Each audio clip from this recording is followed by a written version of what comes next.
ஒரு பக்கம் டிவிக்கே எங்களுக்கு வேண்டாம் அப்படிங்கிறாங்க. ஒண்ணுமில்லாத காங்கிரஸ்க்கு நீங்க 3 சீட்டை உயர்த்தி கொடுக்குறீங்க. கம்யூனிஸ்ட் கட்சிக்காரங்க நாங்க இவ்வளவு கஷ்டப்படுறோம், எங்களுக்கே நீங்க சீட்டை கொடுக்க மாட்டீங்க, நாங்க ஏத்துக்க மாட்டோம். 3 உதயசூரியன் சின்னம், 1 எங்கள் சின்னம். இப்படி இருந்த வைகோ அண்ணன் எப்படி ஆயிட்டார்? திருமாவளவன் அண்ணன் இன்னைக்கு என்னை பொறுத்தவரை திருமாவளவன் அண்ணன் கண்டிப்பா இவங்களுக்கு ஒரு 6 சீட்டுக்கோ 7 சீட்டுக்கோ அவர் ஏத்துக்க போறது கிடையவே கிடையாது. இப்போது புதிய அறிமுகம் ஆச்சி ஹோட்டல் சாம்பார் 50 கிராம் ரூபாய் 20 மட்டுமே.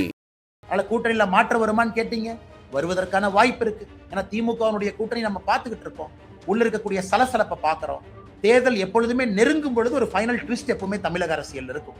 தமிழக அரசியல்ல எல்லா முறையும் தேர்தல் ஜஸ்ட் டிக்ளேர் ஆகிறதுக்கு முன்னாடி ஒரு ஃபைனல் ட்விஸ்ட் இருக்கும். ஆனா தமிழக வெற்றி கழகத்தை பொறுத்த வரைக்கும் அந்த டிவிகேல இருக்கக்கூடிய பொதுச் செயலாளர் தலைவர்கள் அவங்க எது கூட்டம் நடத்துறாங்க அவங்கள தான் கேட்கணும். கருத்து என்ன கேட்டாங்க அவங்கள தான் கேட்கணும். அந்த கருத்துல அவங்களுடைய மாவட்ட செயலாளர்கள் என்ன சொல்லி இருக்கிறாங்க அவங்கள தான் கேட்கணும். இப்ப டிவிகே நடத்தக்கூடிய ஒரு கூட்டத்திற்கும் வீடியோ கான்பரன்ஸுக்கும் எப்படி நான் பதில் சொல்ல முடியுங்கன்னா, என்னை பொறுத்தவரை விஜய் அவர்களை பற்றி இதுவரை நான் பேசியிருக்கக்கூடிய கருத்துல இருந்து எந்த மாற்றமும் நான் மாத்திக்கல. நான் அப்படியே தான் நான் இருக்கேன். அதனால இன்னைக்கு ஒரு கூட்டணி வரணும் நடக்கணும் அப்படின்னு பத்திரிகை நண்பர்கள் நீங்க பேசுறீங்க. ஒரு பக்கம் டிவிக்கே எங்களுக்கு வேண்டாம் அப்படிங்கிறாங்க, இன்னொரு பக்கம் மாற்றுக் கட்சி நண்பர்களும் எங்க கூட்டணி பலமா இருக்கு நம்ம போறோம் அப்படின்னு. இன்னைக்கு புதிதாக எந்த ஒரு இன்ஃபர்மேஷன் இல்லைங்கன்னா புதிதாக சொல்வதற்கு அந்த கட்சிகிட்ட தான் நீங்க கேட்கணும். நீங்க மீட்டிங் நடத்துனீங்க, மீட்டிங்ல எதுக்காக கருத்து கேட்டீங்க, நீங்க கேட்ட கருத்து உண்மையா அப்படிங்கறக்கு அவங்க பதில் சொல்லணும். எங்களுடைய நிலைப்பாடு மாறாதப்ப நான் எப்படி பதில் சொல்ல முடியுங்கண்ணா? அண்ணா இன்னைக்கு நம்ம ஒரு விஷயத்தை தெளிவா புரிஞ்சுக்கணுங்கன்னா, தேர்தல் எந்த நேரமும் கூட டிக்ளேர் ஆகலாம். இன்னைக்கு நம்ம 14ஆம் தேதி, 16 வருதுங்கிறாங்க, 17 வருதுங்கிறாங்க, நமக்கு தெரியாது, 18ங்கிறாங்க. ஏதோ ஒரு நாள் அடுத்த இந்த வாரத்துக்குள்ள வருது. சோ தேர்தல் களம் சூடு பிடிச்சிருச்சு. திராவிட முன்னேற்ற கழகத்தை பொறுத்தவரை சீட்டு கொடுத்துட்டாங்க, சில பேருக்கு கொடுத்துட்டாங்க. கம்யூனிஸ்ட் இன்னைக்கு சண்டை போட்டு அவங்க அறிக்கை கொடுத்திருக்கிறாங்க. நம்ம கூட்டணியில உடனடியா இந்த மாடல் கோட் ஆஃப் கண்டக்ட் வந்தவுடன் வேகமா தலைவர்கள் அதை வேலை செய்ய போறாங்க.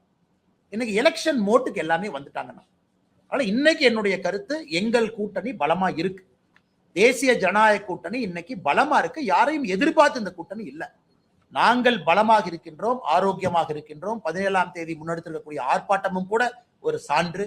3 முறை பிரதமர் அவர்கள் வந்துட்டு போயிட்டாங்க தமிழ்நாட்டுக்கு தேர்தல் களத்துக்காக. இன்னும் 2-3 முறை வர இருக்கிறாங்க மாடல் கோட் ஆஃப் கண்டக்டுக்கு பிறகு. அதனால எங்களை பொறுத்தவரை நாங்கள் பலமா எங்க பாதியில போறோம். மத்த கட்சிகள் கூட்டணி வேணும்னு நினைக்கிறாங்க, மத்த கட்சிகள் இன்டர்னல் மீட்டிங் போட்டு கேட்கறாங்கன்னா அந்த கட்சிகள் தான் பதில் சொல்லணும். எங்க நிலைப்பாட்டுல எந்த மாற்றம் இல்லை, நாங்க அதே நிலைப்பாட்டுல தான் நாங்க இருக்கோம். ஆனா நான் கொடுக்கக்கூடிய இடத்துலயும் இல்ல, வாங்கக்கூடிய இடத்துலயும் நான் இல்லைங்கன்னா. கொடுக்கக்கூடிய இடத்துல சில தலைவர்கள் இருக்கிறாங்க, வாங்கக்கூடிய இடத்துல சில தலைவர்கள் இருக்கிறாங்க. அதனால இந்த இரண்டுக்கும் இடைப்பட்ட கருத்தாக ஏன் கருத்து என்ன சொல்றதுங்க? கூட்டணி பொறுத்த வரைக்கும் இப்ப கூட்டணிக்கான கதவுகள் இன்னும் ஓபன்ல தான் இருக்கா, இல்ல புதிய கட்சிகள் எதிர்பார்க்கலாமா, இல்ல அவ்வளவுதானா சார்? அண்ணா இன்னைக்கு பாருங்க, கம்யூனிஸ்ட் கட்சி சிபிஐ அதனுடைய தலைவர் ஐயா சண்முகம் அவர்கள் ஒரு பேட்டி கொடுத்திருக்கிறாங்க இன்னைக்கு பத்திரிகை நண்பர்கள். இப்ப 5 நிமிஷத்துக்கு முன்னாடி எங்க காங்கிரஸ் ஒண்ணுமில்லாத காங்கிரஸ்க்கு நீங்க 3 சீட்டை உயர்த்தி கொடுக்குறீங்க, கம்யூனிஸ்ட் கட்சிக்காரங்க நாங்க இவ்வளவு கஷ்டப்படுறோம், எங்களுக்கே நீங்க சீட்டை கொடுக்க மாட்டீங்க, நாங்க ஏத்துக்க மாட்டோம். கிளம்பியாச்சு. அண்ணன் வைகோ அவர்களுக்கு ரொம்ப கஷ்டப்பட்டு அன்னைக்கு சிரிக்கிறார் வைகோ அண்ணன். 4 தொகுதிகள் அப்படிங்கிறாரு. இது எப்படி இருந்த வைகோ அண்ணன் எப்படி ஆயிட்டார்? எப்படிப்பட்ட ஒரு மனிதர், எத்தனை தொகுதியில் நின்றவர், தமிழ்நாட்டு அரசியலே மாற்ற வேண்டும் நினைத்தவரை எனக்கு சீட்டை எல்லாம் குறைச்சு அந்த 4லையும் அடுத்து சொல்றாரு 3 உதயசூரியன் சின்னம், 1 எங்கள் சின்னம்.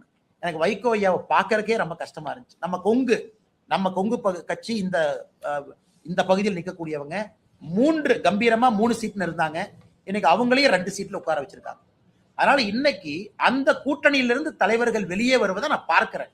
ஏன்னா திருமாவளவன் அண்ணன் இன்னைக்கு என்னை பொறுத்தவரை திருமாவளவன் அண்ணன் கண்டிப்பா இவங்களுக்கு ஒரு 6 சீட்டுக்கோ 7 சீட்டுக்கோ அவர் ஏத்துக்க போறது கிடையவே கிடையாது. அதனால திருமாவளவன் அண்ணன் கண்டிப்பா அசமாதானத்துல இருக்காங்க, கம்யூனிஸ்ட் அசமாதானத்துல இருக்கிறாங்க. அவங்கள என்ன பண்ணுவாங்கன்னு தெரியாதுங்க. வெளியே வேற கூட்டணிக்கு போறாங்களா தனியா நிக்கிறாங்களான்னு தெரியாது. சோ திராவிட முன்னேற்ற கழகத்தை பொறுத்த வரைக்கும் அறிவாலயத்துக்கு வெளியே இன்னைக்கு இந்தியா போஸ்ட்மேனே பயத்துல இருக்கான். ஆனா போனோம்னா நமக்கு ஒரு சீட் கொடுத்துருவாங்களாட்டுக்கு, அந்த பக்கமே நான் போக மாட்டேன். சோ யாரு வந்தாலும் கூட பிடிச்சு 1 சீட்டு 2 சீட்டுன்னு கொடுத்து அவர்களோடு இத்தனை காலமா பயணம் பண்ணவங்களுக்கு 2 சீட்டு 3 சீட்டுன்னு குறைக்கும் பொழுது எந்த விதத்துல நியாயம்னு தலைவர்கள் கேட்கிறாங்க. அதனால கூட்டணியில மாற்றம் வருமான்னு கேட்டீங்க, வருவதற்கான வாய்ப்பு இருக்கு. ஏன்னா திமுகவுடைய கூட்டணி நம்ம பார்த்துக்கிட்டு இருக்கோம், உள்ள இருக்கக்கூடிய சலசலப்பை பார்க்கிறோம். தேர்தல் எப்பொழுதுமே நெருங்கும் பொழுது ஒரு ஃபைனல் ட்விஸ்ட் எப்பவுமே தமிழக அரசியல் இருக்கும்.